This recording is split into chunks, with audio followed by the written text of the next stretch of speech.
구약 전체에 간결하면서도 핵심적인 내용이 요약되어져서 설교됩니다. 설교는 하나님의 말씀을 최대한 청중의 언어로 바꾸어서 청중으로 하여금 하나님께 설득되게 하는 겁니다. 그것이 설교의 목적입니다.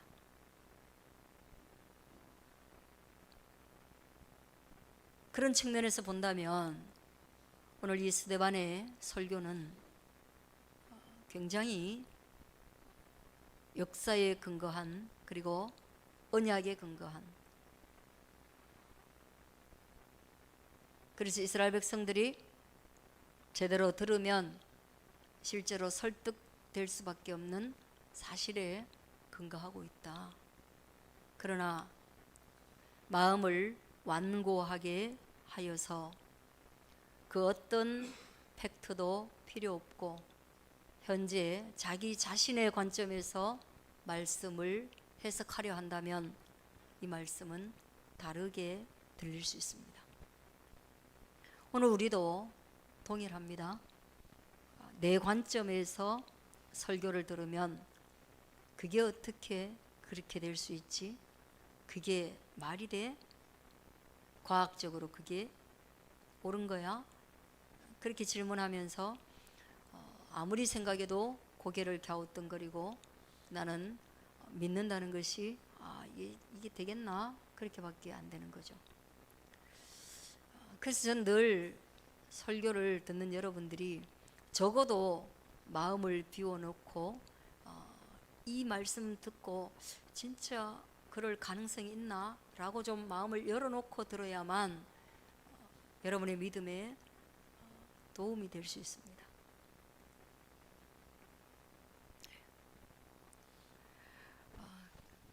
그렇게 억지로 믿어야 하나? 라고 질문하신다면 거기에는 객관적 근거가 있는 거예요. 그거는 성경이 아주 오랜 시간 동안, 적어도 굉장히 긴 시간 동안 많은 사람에 의해서 검증되었기 때문에 그렇게 말하는 겁니다. 그런 거예요. 학교 꼭 가야 하나? 학교에 나쁜 점 무지 많지? 그렇지만 배움의 터로서 학교는 홈스쿨이나 어떤 개인 과외나 이런 것보다 훨씬 더 긴 시간 검증되었습니다. 그것과 똑같다는 거예요. 그래서 그렇게 마음 열고 한번 또 들어볼 수 있게 되어지기를 바랍니다. 여러 조상들이 요셉을 시기하여 애굽에 팔았다. 그래서 그는 노예로 끌려갔다. 노예로 있는 중에도 하나님은 요셉과 함께 계셨다. 그러니 요셉은 신분에 따라, 하나님은 신분에 따라 동행하는 것이 아니라 하나님을 신뢰하고 정의와 공도를 지키는 사람들과 함께 하신다. 그런 걸 볼 수 있죠. 그리고 더 나아가서 요셉의 그 시련과 고난에서 하나님이 건져내셔서 애굽 왕 바로 앞에서 은총과 지혜를 드러내게 하셨다.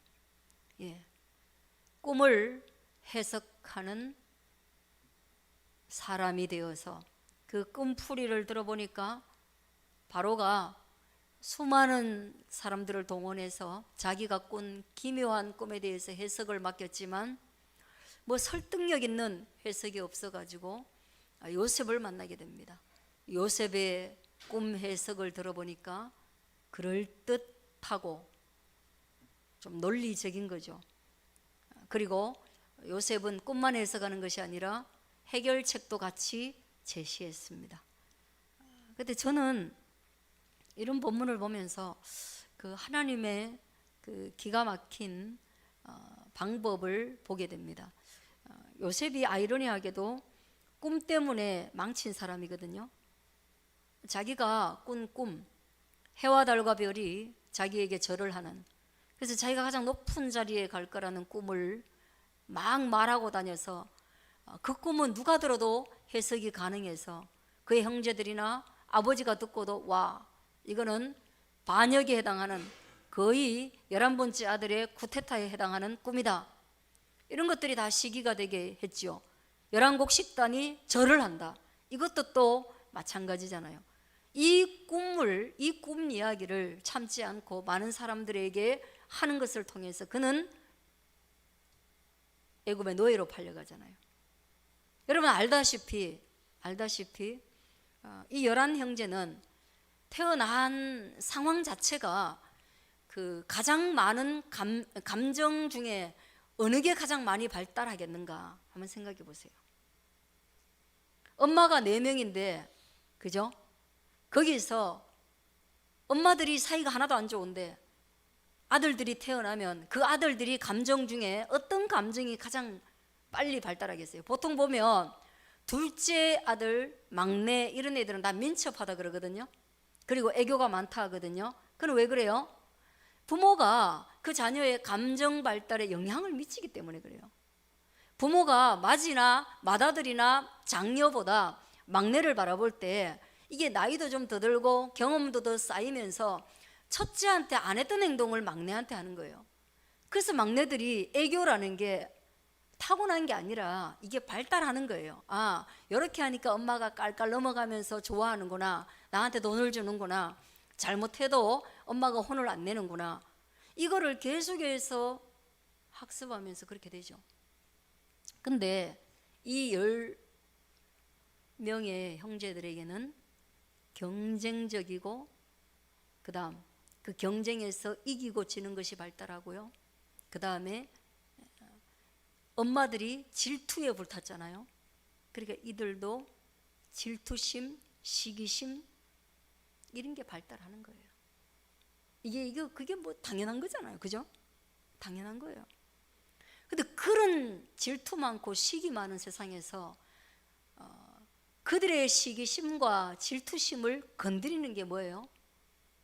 그거는 자랑질이에요. 그러니까 여러분들 이 세상에 이렇게 보면서 아, 저 사람은 정말 경쟁적이야, 저 사람은 남 잘 되는 걸 못 봐, 저 사람은 다른 사람 흉을 많이 봐, 그런 사람은 뭐예요?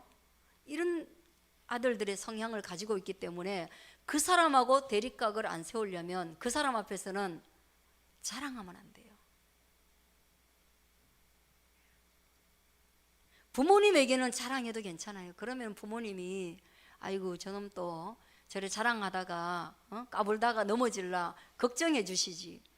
그러나 경쟁 관계에 있는 사람들에게 돈 자랑하고 조금 잘 되는 거 자랑하면 시기로 불타서 다리를 걸어서 넘어뜨립니다. 다리를 어떻게 거느냐? 말에 올무를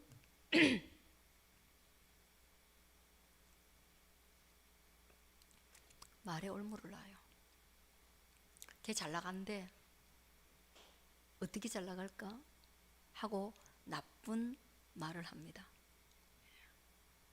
뭐 도둑질해서 잘 나가겠지, 뭐 이런 비슷한 애매모호한, 그렇죠? 그죠? 예, 이게 경쟁적인 사람들의 특징이에요. 그래서 제가 그런 경쟁적인 사람은 우리 여기 가게 좀 안 왔으면 좋겠어요. 와갖고 나쁜 것만 자꾸 말 퍼뜨리기 때문에. 이게 좀 손님이 많거나 이게 잘 되는 거 보면 나쁜 말을 막 퍼뜨려요. 그런 거예요. 우리 교회도 교인이 너무 많잖아, 그죠? 그래서 누가 왔다고 왔는데 제가 있잖아요, 막 하면 시기심 많은 사람, 이 많은 교인을 보고 설교가 형편없는데 헛소리, 반은 헛소리던데 막 이렇게 퍼뜨린단 말이에요. 그리고 꿈자랑을 했었는데, 근데 놀라운 거는 뭐냐면 또 한편으로 하나님에 대해서 제가 놀라운 거는요, 그래도 그 꿈을 한번 꿔보고 해석해보고 학습한 일을 또 사용하게 하시는 하나님의 방법이에요. 그러니까 우리의 경험을 절대로 우리가 정말 나쁜 나쁘게, 내 인생에 나쁘게 작용했잖아요. 꿈 때문에 나쁘게 작용한 그 경험도 하나님이 사용하시고 들어 쓰시는 거예요. 그래서 하나님은 우리에게 이런 말을 하는 거예요. 한번 따라하겠습니다. 범사에 감사해라. 예, 범사에 감사하면 그거 쓰임 받는다는 거예요. 예. 아, 난 거기 가가지고 정말 얻은 게 하나도 없어. 과연 그럴까요? 나는 그 사람 만나가지고 막 배운 거 하나도 없어. 하나된 교회 가가지고는 온통 난 상처밖에 안 받았어. 예, 어쩌면 그 상처를 하나님이 언젠가는 어떻게 상처 주지 않는가를 가르쳐 주실 것이고, 어떻게 타인의 상처를 치료할 수 있는가를 그 경험을 통해서 배우고, 하나님이 그걸 언젠가는 소명으로 부르신다는 거죠. 요셉이요, 꿈을 해석할 때 그 경험이 바탕이 됐지 않겠어요?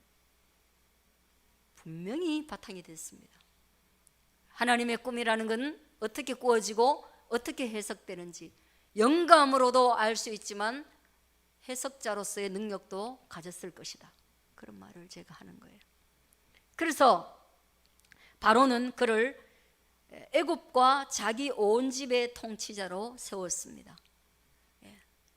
온 나라를 다스리는 총리 역할, 그걸 요셉에게 주었고요. 노예 신분이었던 요셉에게 주었고요. 감옥에 있었던 요셉에게 그런 직책을 주었습니다. 그리고 자기도 또한 그를 뭐랄까요?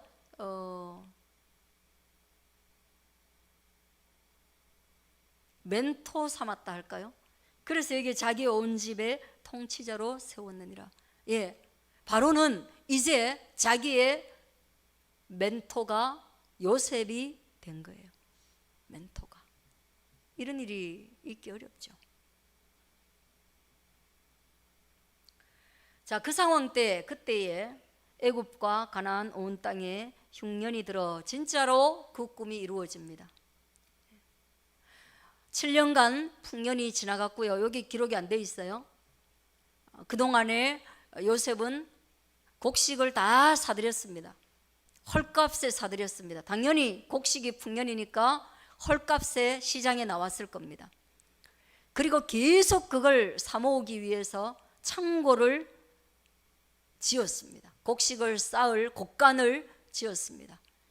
그리고 7년이라는 세월 이후에 애굽에, 그리고 그 모든 주변에 흉년이 들어서 그 흉년은 사람들에게 커다란 환란을 가져왔습니다.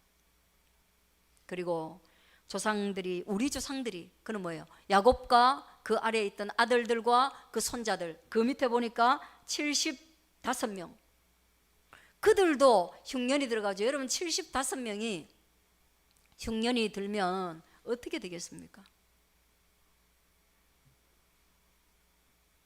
우리 어린 친구들이야 뭐 쌀독에 쌀이 떨어진 걸 경험을 못했으니까 택배 시키면 되지, 이런 식으로 나오면 실망입니다. 예. 여러분, 통장의 잔고는 제로가 돼봤죠? 예? 이번 주에도 제 통장의 잔고가 제로가 딱 됐던데, 카드값이 안 채워놓으면 제로가 된단 말이에요. 원래 통장은 제로가 안 되는데, 그죠? 근데 카드값하고 연결되면 통장에 제로가 돼요. 쌀독에 쌀이 한 톨도 없을 때를 저도 본 적이 있습니다. 한 톨도 없어요, 진짜.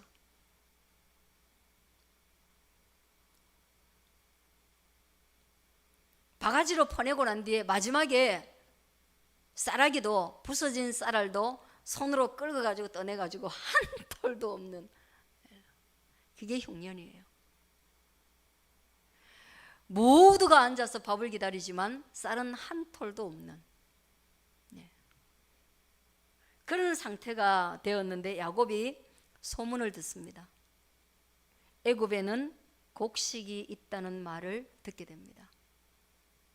소문이 퍼졌겠죠. 다 굶주리는데 애굽은 뭐가 곡식이 있어가지고 여차저차 해가지고 저차저차 해가지고 희한하게 그 동네는 가면 돈 주고 살 수 있다 한다. 야곱도 살아야 되잖아요. 방법이 없잖아요. 그래서 조상들을 보내가지고 애굽 사람이 아닌 자기들에게도 곡식을 팔 수 있는지 그걸 정탐하러 또는 타진하러 갑니다. 요즘 정탐꾼 얘기가 많이 나오죠, 그죠? 요즘 컴퓨터가 젊은 사람들이 워낙 컴퓨터를 잘하니까 컴퓨터 잘하는 사람들끼리의 모임에서 해킹을 잘하니까 나는 이런 정보를 가지고 있다라고 한 놈이 자랑을 했다는데요. 그 자랑했는 것이 국가 기밀에 해당하는 거였다 하죠. 근데 야 진짜야? 보여줘봐 보여줘봐 했을 때 안 보여줘서 써야 돼요. 그러면 죄가 안 되는데 그걸 보여주는 바람에 정확하게 걔가 해킹해서 원본을 가지고 있는 사실이 밝혀지게 되고 그 20대 젊은 청년은 적어도 국가 반역죄로 15년 이상의 형을 받을 거라고 합니다.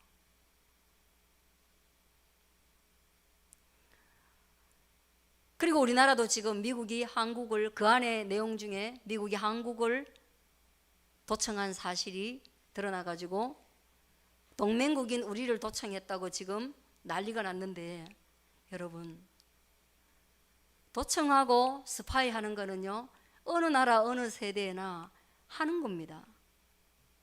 제가 미국을 두둔하는 게 아니고 그게 그냥 순리예요. 왜냐하면 우리 있잖아요 이 돈가스 가게 할 때도 오만상 스파이로 가갖고 몇 군데를 숨어가지고 손님인 척하고 가장해가지고 했는지 모릅니다. 뭐 장로님은 안 그러시겠어요? 아닌 척하고 가가지고 몰래 훔쳐보고 와서 그 정보로 도전하지 않겠어요? 그걸 누가 뭐라 합니까? 지금도 우리한테 오는 사람 중에 스파이가 있을 거예요. 우리 교회에도 예농아 너 혹시 스파이 아니야? 그 교회 어떻게 하고 있지? 그 부흥하는 교회 어떻게 하고 있지? 다 갑니다. 그 스파이예요 다. 하나님이 만들어 놓으신 게 스파이예요. 가나안에 하나님이 정탐꾼을 보냈어요.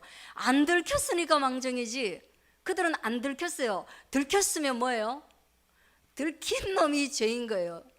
원래 스파이는 안 들켜야 돼요. 안 들켜야 진정한 스파이예요.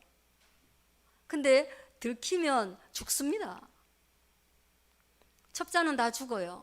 근데 그때도 스파이 있었고요. 여기에서도 곡식을 어떻게 하면 우리가 얻어낼 수 있는지 가지고 정직한 마음으로 그 곡식을 살 돈도 가지고 갔지만 그 요셉과 그 형제들 사이에 묵은 감정 때문에 서로가 서로를 견제하면서 지금은 어떤 인간으로 지금 성장했고 어떻게 변해 있는지를 서로 이렇게 막 테스트하는 과정 가운데서 여러분이 창세기를 읽어보면 너무나 흥미진진한데 그 과정 가운데서 요셉이요 일부러 의도적으로 이 사람들을 너희 우리나라의 곡식이나 또는 우리의 제도나 또는 여러 가지를 엿보러 온 스파이지 하고 스파이의 모함을 씌워버립니다.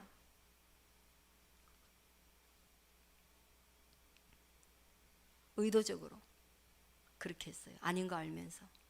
왜 그랬느냐? 그러면요 오도 가도 못하는 거예요. 스파이라고 낙인 찍혀버리면 바로 죽일 수도 있고 어떤 형벌이 날지 모르는 거예요. 그런데 그들이 스파이라는 그 모함을 벗기 위해서 자기들의 일생을 다 설명합니다. 자기들의 일생을 다 설명해요. 왜? 그 일생을 설명하면서 그 내용이 그 허구와 진실의 사이가 있잖아, 그죠? 허구하고 진실이 다르거든요. 그렇게 해가지고 다 설명했을 때 촘촘한 그 스토리 때문에 진실하게 드러나도록 하려고 그때 뭐까지 말하느냐 하면 자기 요셉이라는 아들이 있었던 것도 말하고 여차저차 자기들이 잘못한 것도 말합니다. 그만큼 스파이의 모함을 받기 위해서 온갖 얘기를 다 합니다. 옛날에 잘 몰랐는데 요즘 들어보니까 북한에서 제가 북한 그 동포들 방송을 많이 듣거든요. 근데 북한 동포들이 여기 넘어오면 국정원에 가는 거예요.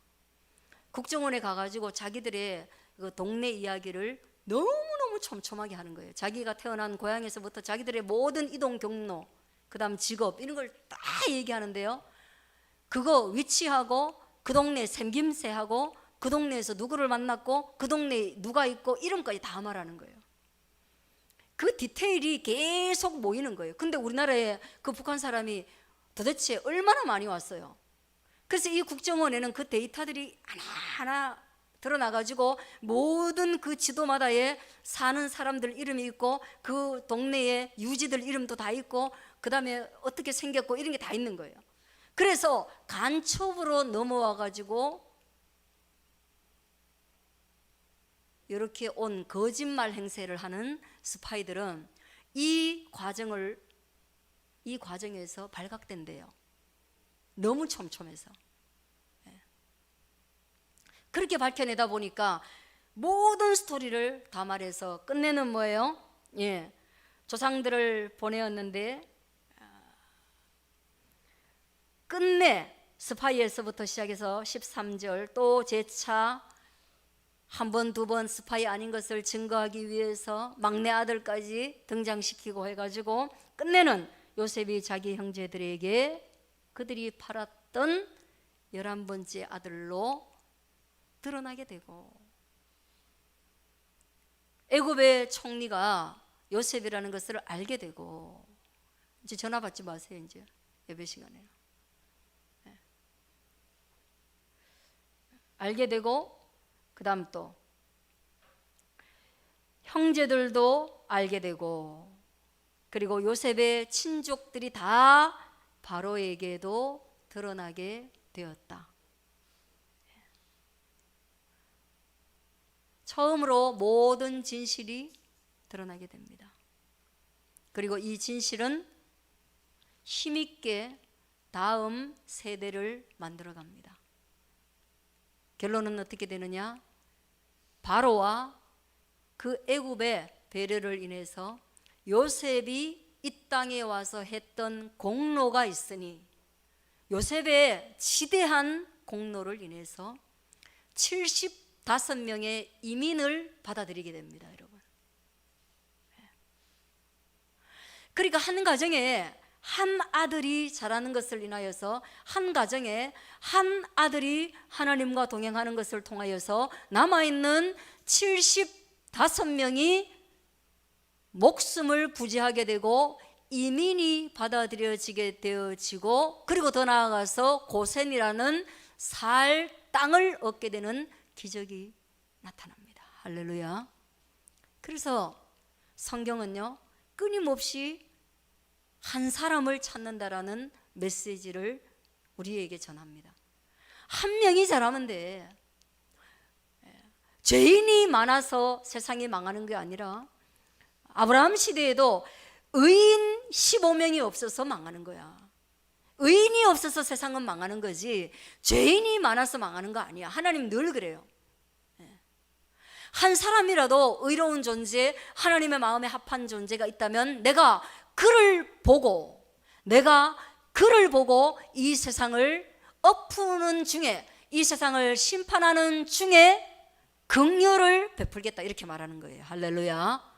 그런 하나님의 마음을 아셔야 돼요. 하나님의 마음. 하나님이 죽자고 사람들하고 싸우는 분이 아닙니다. 하나님은 우리를 살리자고 덤비시는 분입니다. 그리고 그 살릴 명분을 얻기 위해서 한 명만 잘해봐, 그럼 다 살려줄게, 이렇게 되는 거예요. 이거 하나만 잘해봐, 그럼 엄마가 이거 다 줄게. 그건 뭐예요? 의도성이에요. 의도성. 하나님 우리에게 주겠다라는 의도. 그러니 그 중에 우리가 한 사람이 되는 거예요. 우리 집에서 누군가, 우리 집에는 우리 아빠가 한 사람이 되겠지.